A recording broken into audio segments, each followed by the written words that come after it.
नमस्कार। मैं सुनीता कथा मंथन में आप सबका स्वागत करती हूँ। कथा मंथन में आज सुनिए भागोवाली उपन्यास का 11वां अध्याय। लेखक रमेश पोखरियाल निशंक। इसके पहले के अध्याय आपको हमारी प्लेलिस्ट से मिल जाएंगे, लिंक आपको आई बटन में मिल जाएगा। 4 माह के इस छोटे से अंतराल में ढेर सारे सुख दे गई थी छोटी बहू माधुरी अम्मा को। अम्मा ने खुद ही जबरदस्ती की थी बेटे से, वरना वह कहाँ साथ ले जा रहा था बहू को। माधुरी का भी मन नहीं था जाने का। वह तो चाहती थी कि अभी तक एक आधा साल घर रहे घर पर।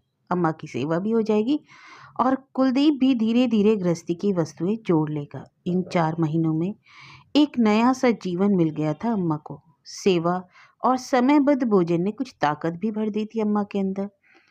उसे खुद महसूस हो रहा था कि अब वह पहले से ज्यादा स्वस्थ है। जीवन को लंबे समय तक जीने की चाह हर इंसान में होती है, यही अम्मा के अंदर भी थी। वह भी अभी और जीना चाहती थी। अम्मा का खाना पीना सोना नहाना धोना कितना व्यवस्थित हो गया था, लेकिन बहू के जाते ही फिर अम्मा की वही पुरानी वाली स्थिति हो गई। अकेली एक प्राण।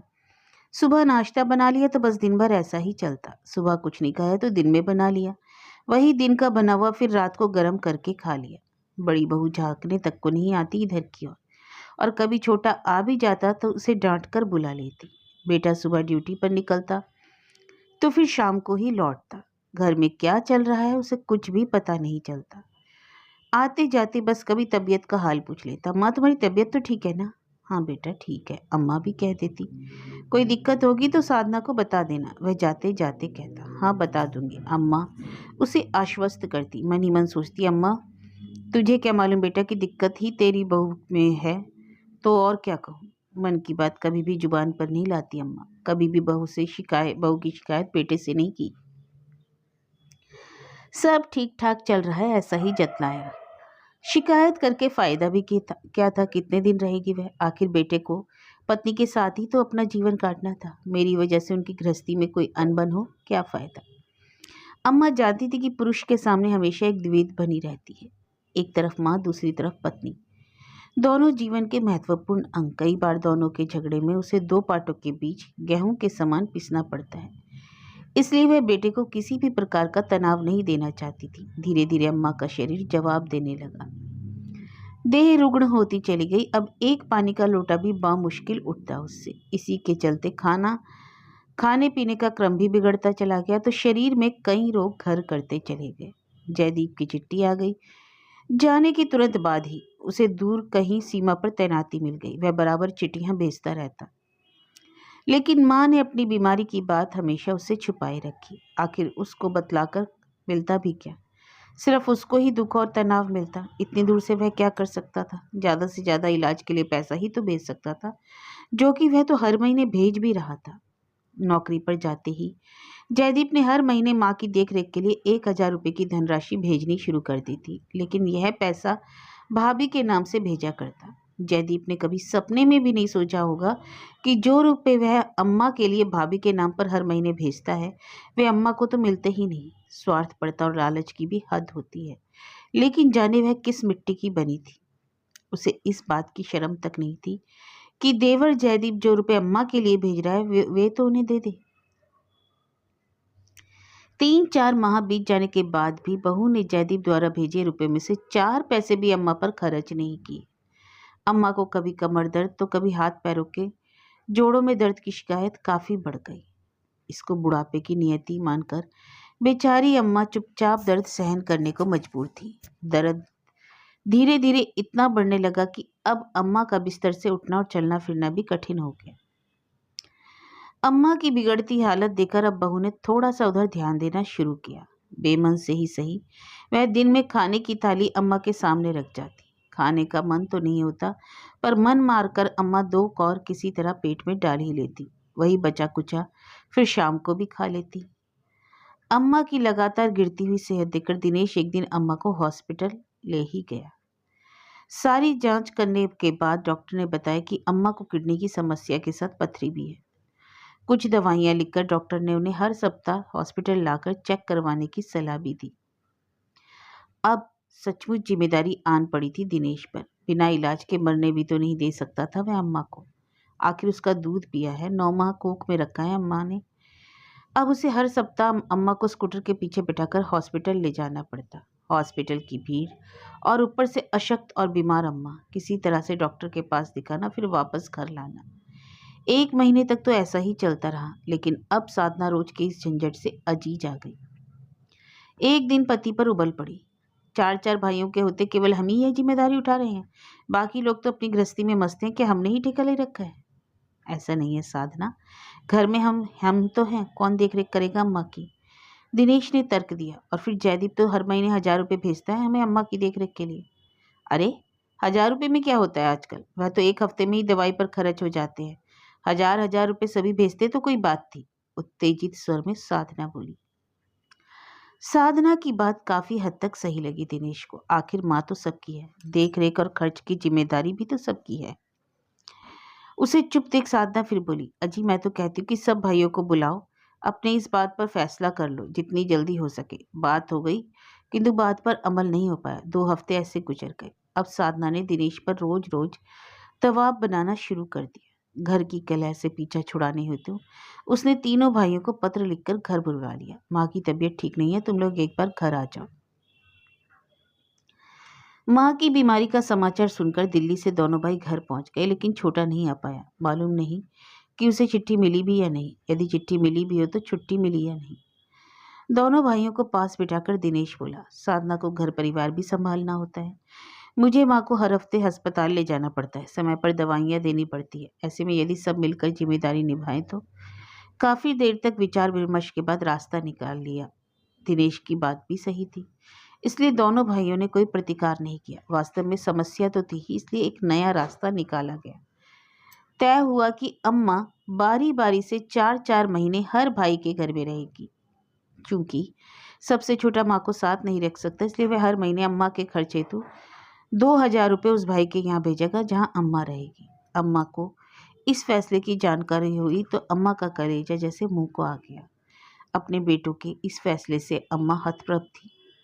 उसने इसका विरोध भी किया। मैं कहीं नहीं जाऊंगी, यह घर छोड़कर यहीं पर मरूंगी। अम्मा की क्षीण आवाज भाइयों के फैसले के समक्ष दबी रह गई। किसी ने नहीं सुनी, बस कुड़कर रह गई थी वह। आज उसे अपने जीवन पर खुद ही तरस आने लगा। 4 4 बेटे, 3 3 बहुएं, पति द्वारा बनाया गया मकान, सारी पूंजी होते हुए भी वह शरणार्थी जैसी हो गई अपने ही घर में।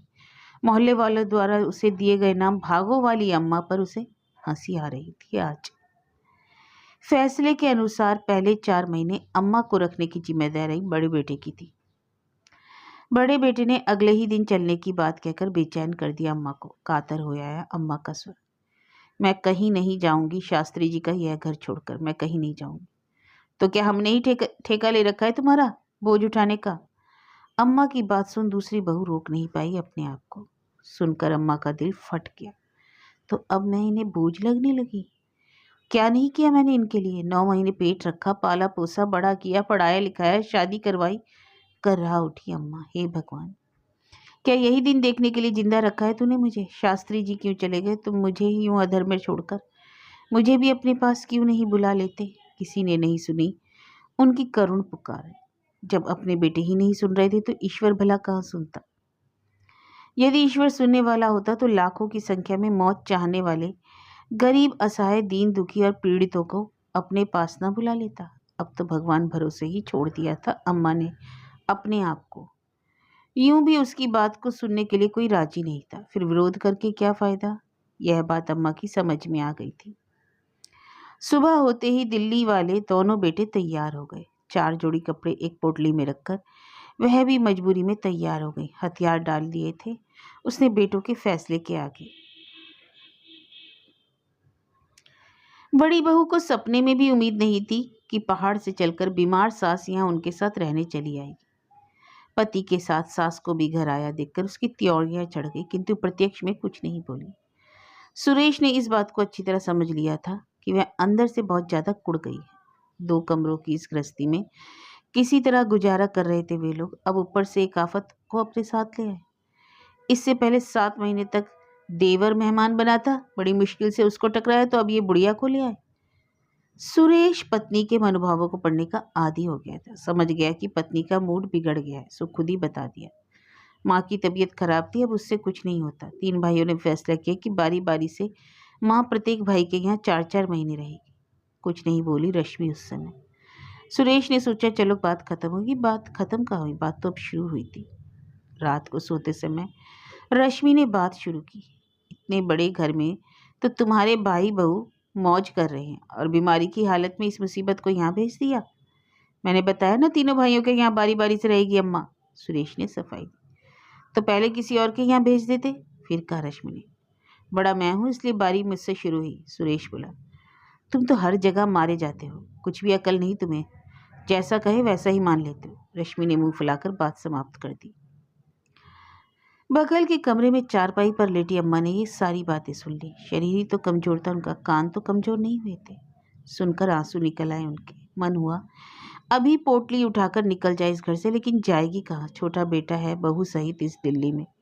इतनी बड़ी दिल्ली में ना जाने वह कहाँ रहता है। फिर उसकी बहू भी तो साथ है, वह भी तो ऐसे ही ताने मारेगी। नहीं नहीं, वह खानदानी लड़की है। 4 महीने तक सेवा किए हैं उसने घर में रहकर। अच्छा होता कि यहाँ आने की बजाय उसी के साथ चली जाती। कह भी तो रहा था साथ चलने को।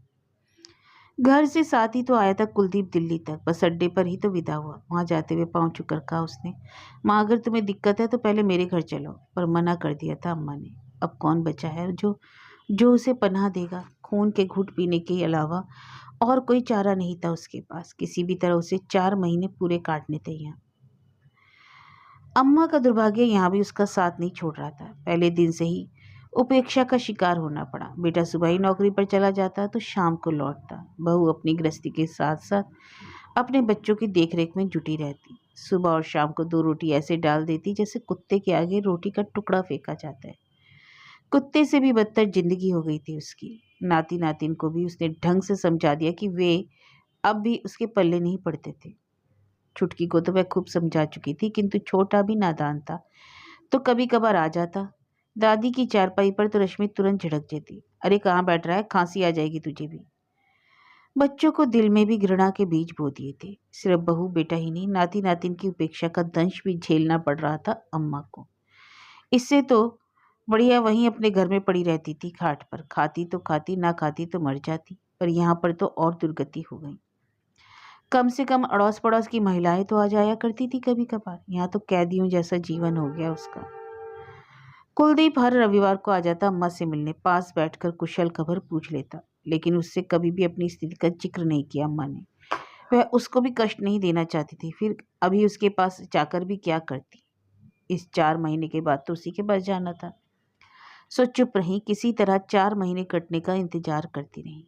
रो दो घर 4 महीने पूरे होने को थे। अभी एक हफ्ता और था 4 महीना पूरे होने में। तो बहू ने तीसरी बहू के यहाँ संदेश भिजवा दिया कि अब उनकी बारी तैयार है। बेटा तो कब से तैयार था। हर हफ्ते आकर यही कहता था, माँ कोई कष्ट है तो मेरे साथ चलो। लेकिन भगवान का शुक्र है कि पूरे 4 महीने कट गए थे उसके इस जेल में। जैसी जिल्लत भरी जिंदगी। यहाँ तो 4 महीने कट गए, लेकिन अब दूसरे बेटे के यहाँ भी तो 4 महीने काटने हैं। चाहकर भी तो वह अपने घर नहीं जा सकती थी। सच तो यह है उसे अपने ही घर में ठीक लगता था। यहाँ तो कई बंदिशें हैं। खाने पीने से लेकर रहने सोने तक सब कुछ बंदिशों में ही करना पड़ता है। इतना बड़ा परिवार पाला अम्मा ने, लेकिन वह ना तो कभी बंदिश में रही, ना किसी पर उसने बंदिश लगाई। स्वतंत्र जीवन जीने दिया शास्त्री जी ने उसे। और आज शास्त्री जी के ना रहने पर अपने ही पेट की जाया ने अम्मा की जो दुर्गति कर दी, उस पर आंसू बहाती अम्मा बस यही सोचा करती थी कि दुनिया आखिर बेटों को ही चाहत क्यों रखती है। शास्त्री जी ने अपना पेट काट काट कर जो घर बनाया, वहाँ रहना भी अम्मा को नसीब नहीं हुआ। और लोग उसे भागो वाली अम्मा कहते हैं। अम्मा का दिल आज फटा जा रहा था और बहुओं की खुदगर्जी देखकर।